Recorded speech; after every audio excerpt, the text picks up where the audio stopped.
lantai 8 yang dibuka terbuka semua di lantai 8. Kesulitannya area luas dan gedung atas runtuh, di antara lantai 9 juga runtuh, jadi terpul puing-puing serta atap atas dan besi yang begitu sulit.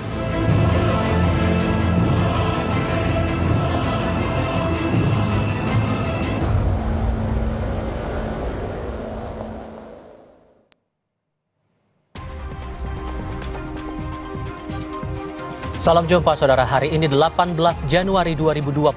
Selamat datang dalam Kompas Petang hanya di Kompas TV, independen, terpercaya. Saya Tifa Solesa bersama Anda di paruh pertama ini, dan paruh kedua nanti akan bergabung My Sister Tarigan.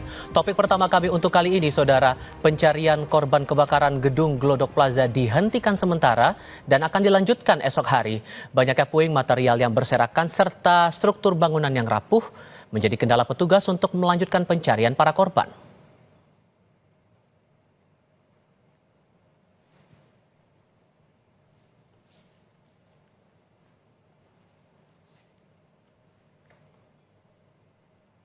Anda sedang melihat kondisi Glodok Plaza usai insiden kebakaran. Tampak atap di lantai 9 rusak berat. Puing-puing bangunan dan tiang besi berserakan di lantai 7 dan 8 gedung. Kondisi ini membuat pencarian korban di Glodok Plaza dihentikan sementara sambil menunggu proses pembersihan puing material gedung. Tim ahli pembersihan puing bangunan Glodok Plaza sudah mulai bekerja untuk membersihkan material besi dan bangunan yang ambruk imbas kebakaran yang terjadi pada Rabu malam lalu.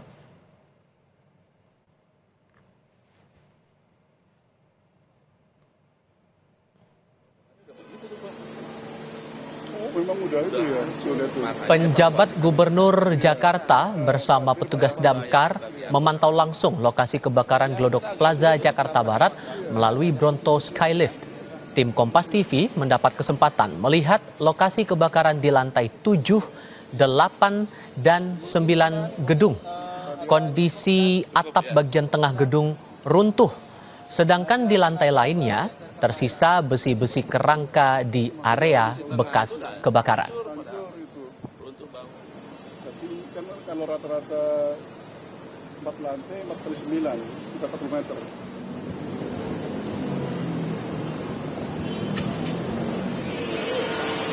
Anggota bisa mengevakuasi lanjutan, Pak. Jadi tadi pertanyaan wartawan kan, kapan lagi?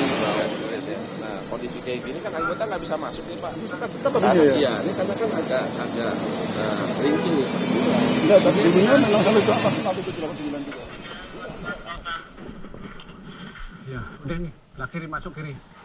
Pada video yang kami terima, saudara, tampak kondisi dalam gedung yang dipenuhi puing-puing usai kebakaran.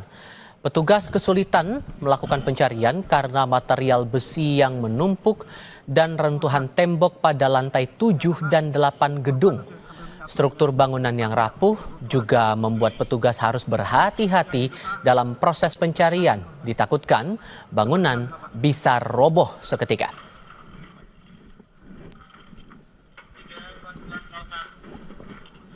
Ya, udah nih, kiri masuk kiri.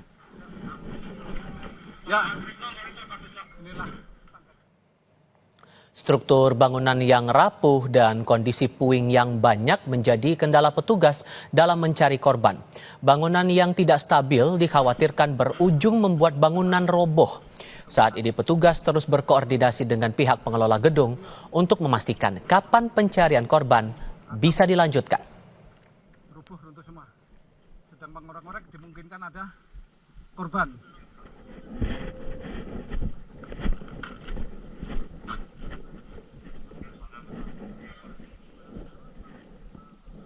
Saya bersama Pak Gubernur dengan menggunakan Bronto Skylift melihat kondisi kejadian kebakaran. Memang tidak memungkinkan anggota untuk melakukan evakuasi korban. Maka kita harus pastikan dulu puing-puing atau besi-besi yang bisa mengganggu evakuasi itu kita bersihkan dulu, baru kita bisa lakukan evakuasi. Maka kita akan lagi koordinasi dengan pemilik dan pengelolanya untuk melaksanakan itu. Berarti langkahnya membersihkan dulu, Pak, baru bisa Betul, ya. Tapi dipastikan itu dilakukan hari ini. nanti kita masih koordinasi kapan dilakukannya.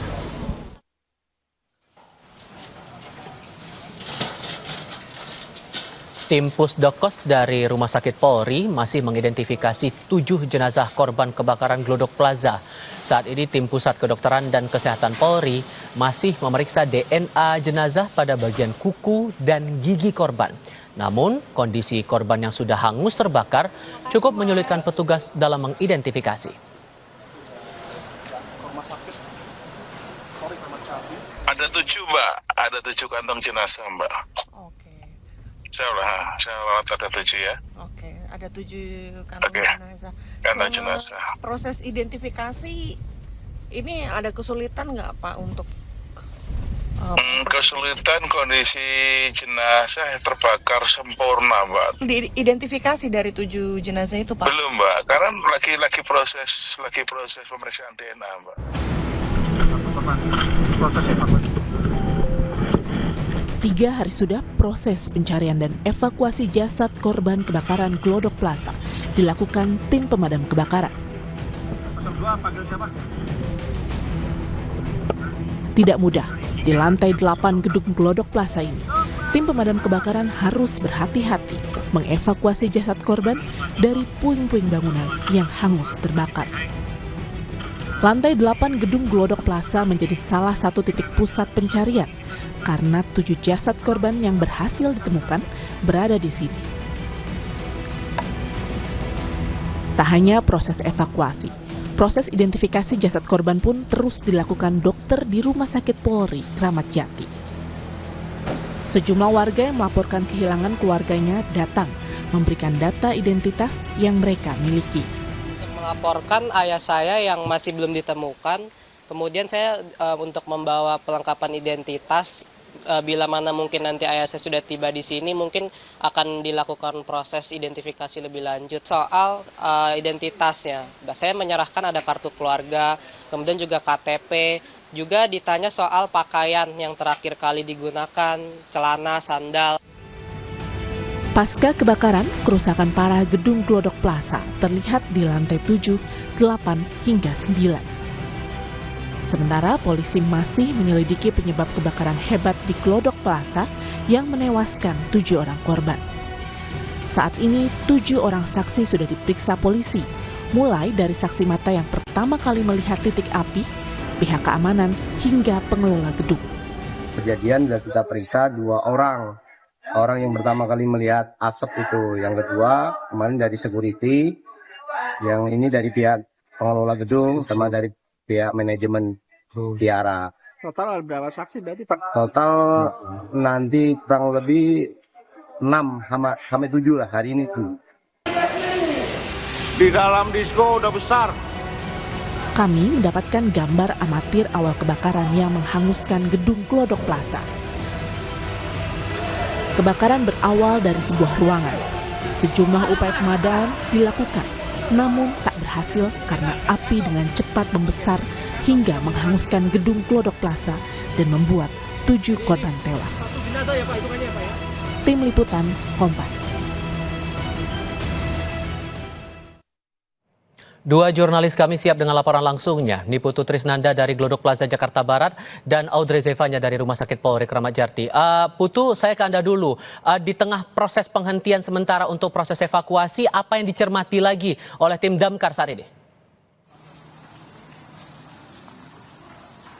Ya, selamat petang, Tifal dan juga saudara. Kalau berdasarkan pernyataan Anda betul, tadi memang sempat dihentikan, tapi ini tidak terlalu lama waktunya karena tadi sekitar pukul 14.00 waktu Indonesia bagian Barat atau jam 2 siang, ini proses evakuasi pencarian korban kembali dilakukan setelah puing-puing ataupun juga reruntuhan dan besi-besi ini selesai untuk dibersihkan oleh pihak pengelola. Tadi sebelumnya pada pagi hari memang ada kendala karena proses evakuasi ini tidak bisa dilakukan karena karena masih banyak puing-puing besar yang menghalangi jalannya proses evakuasi. Tapi karena tadi dari pihak pengelola sudah selesai membersihkan puing-puing, kemudian juga besi-besi yang menghalangi jalan, sehingga para petugas gabungan, terutama dari pemadam kebakaran, ini sudah kembali menyisir area Glodok Plaza untuk melakukan proses pencarian korban. Jadi dari tadi sekitar pukul 14.00 waktu Indonesia bagian Barat sampai dengan saat ini memasuki pukul 16.00 waktu Indonesia bagian Barat atau jam 4 sore, ini proses pencarian dilakukan.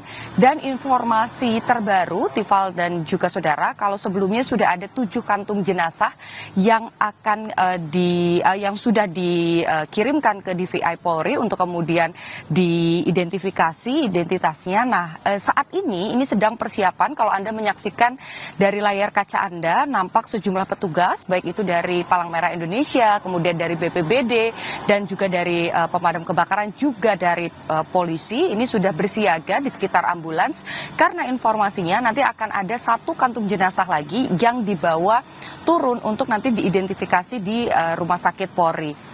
Kalau dari data sampai dengan sore hari ini, Tifal dan juga saudara, setidaknya tercatat ada 14 orang yang masih hilang dan dicari begitu, dan sudah ada 7 kantung jenazah dan 1 lagi ini akan dibawa turun. Kita masih sama-sama menantikan apakah yang dibawa ini merupakan korban atau jenazah atau justru barang bukti, karena kalau lihat pada hari Jumat kemarin di dalam kantung jenazah yang dibawa oleh petugas turun ini tidak hanya korban saja, tapi juga ada beberapa bukti-bukti yang juga dibawa tapi disimpan dalam kantung jenazah. Jadi kita masih menantikan apakah yang turun ini merupakan korban atau ada barang bukti lain yang ditemukan oleh petugas dan nanti akan diidentifikasi tentu saja oleh tim DVI dari Polri. Tifal. Di tengah proses evakuasi yang masih berjalan, proses identifikasi juga berlangsung di RS Polri ya, Audrey. Sejauh mana proses yang berjalan sampai dengan saat ini, Audrey?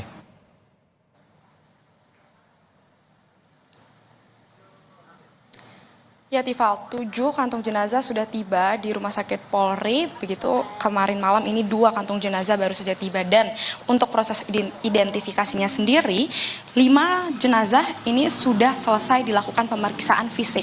Namun untuk pemeriksaan proses identifikasi begitu, pemeriksaan sampel DNA ini memang belum dapat dilakukan karena dari tim Pusdokes Rumah Sakit Polri ini masih menunggu sampel DNA dari pihak keluarga, karena hal yang perlu diperhatikan di sini terkait dengan sampel DNA adalah pihak keluarga ini harus membawa sampel DNA yang diturunkan langsung dari baik itu dari orang tua kandung korban maupun dari anak kandung korban. Jadi untuk saudara ataupun sepupu dari korban ini tidak bisa mewakili sampel DNA yang diberikan begitu. Nah, untuk 2 jenazah yang baru saja tiba kemarin malam di Rumah Sakit Polri ini memang belum dilakukan proses identifikasi begitu, karena juga dari tim Pusdokes Rumah Sakit Polri ini masih berfokus pada pemeriksaan fisik untuk kedua jenazah yang baru saja tiba kemarin malam.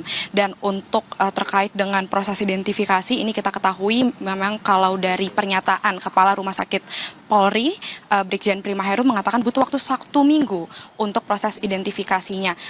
Beberapa kendala memang dialami dikarenakan bagian tubuh jenazah begitu ini hangus terbakar, sehingga dari tim Pusdokes Rumah Sakit Polri ini membutuhkan celah mencari bagian anggota tubuh yang sekiranya bisa untuk diidentifikasi oleh tim Pusdokes Polri. Sementara kita masih menunggu terus untuk proses identifikasinya dan tentu akan kami laporkan jika memang sudah selesai. Tifal. Audrey Zevanya dan Niputu Trisnanda melaporkan dari 2 lokasi berbeda. Kawan-kawan, terima kasih. Sesaat lagi di Kompas Petang, banjir di Bandar Lampung membuat 2 orang tewas dan mengakibatkan jembatan serta kendaraan hanyut terbawa arus.